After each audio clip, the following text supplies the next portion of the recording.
Halo semua, perkenalkan nama saya Mutiara dari Prodi Kesehatan Masyarakat Fakultas Ilmu Kesehatan Universitas Pekalongan. Di sini saya akan memaparkan materi tentang faktor risiko yang terjadi pada penyakit kusta, DBD, hipertensi, dan diabetes. Apa aja sih yang akan kita pelajari? Nah, yang pertama ada faktor risiko dari kusta, yang kedua faktor risiko DBD, yang ketiga, faktor risiko hipertensi. Dan yang keempat, faktor risiko diabetes. Yang pertama ada faktor risiko dari kusta. Apa itu kusta?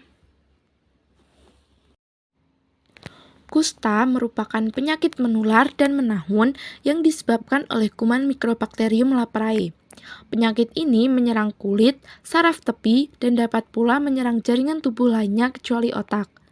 Penyakit ini adalah salah satu penyakit yang menular dan dampaknya sangat berbahaya. Tidak hanya di medis saja, melainkan sosial, ekonomi, budaya, keamanan, dan ketahanan nasional. Akibat dari kurangnya pengetahuan dari masyarakat dan kepercayaan yang keliru, penyakit ini masih ditakuti oleh masyarakat. Kemudian ada contoh variabel yang menjadi faktor risiko kusta, antara lain kontak serumah dengan penderita kusta, status gizi, kepadatan hunian, berusia muda, dan tinggal di daerah endemik kusta. Nah, yang kedua ada faktor risiko dari DBD. Apa itu penyakit DBD? Demam berdarah dengue atau DBD merupakan penyakit yang disebabkan oleh virus dengue yang ditularkan melalui gigitan nyamuk Aedes aegypti.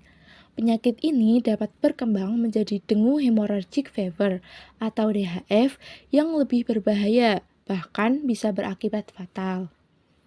Kemudian contoh yang menjadi faktor resiko DBD antara lain ada kepadatan penduduk, kurangnya pengetahuan tentang DBD, imunitas tubuh, usia dan status gizi, dan yang terakhir ada kebiasaan menggantungkan pakaian.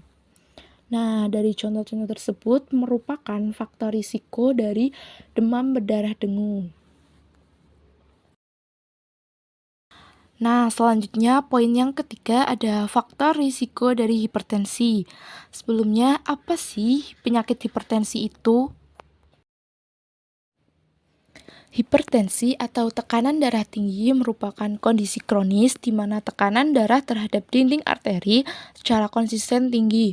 Kejadian hipertensi dan komplikasinya belakang ini semakin meningkat dan dapat berakibat fatal bila tidak segera dicegah dan ditangani dengan segera, terutama pada usia dewasa.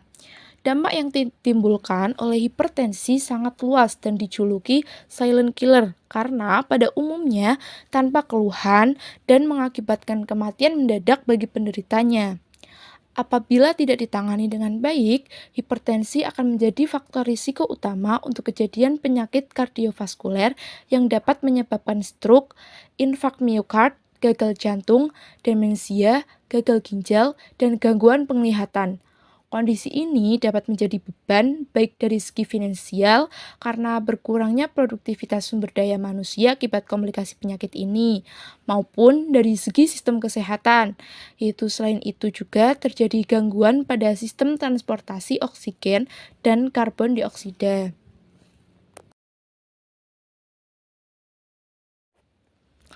Kemudian ada contoh dari variabel yang menjadi faktor risiko hipertensi antara lain konsumsi garam berlebih, kurangnya aktivitas fisik, berat badan berlebih, usia dan jenis kelamin, riwayat keluarga. Nah, pada poin yang terakhir yaitu keempat ada faktor risiko dari diabetes. Apa itu penyakit diabetes? Diabetes adalah penyakit kronis yang terjadi ketika tubuh tidak dapat menggunakan insulin secara efektif untuk mengatur kadar gula darah tinggi atau glukosa dalam tubuh. Nah, di sini ada dua tipe utama diabetes. Yang pertama, tipe pertama yaitu sistem kekebalan tubuh menyerang sel-sel yang memproduksi insulin. hormon yang membantu memindahkan gula dari darah ke sel untuk energi.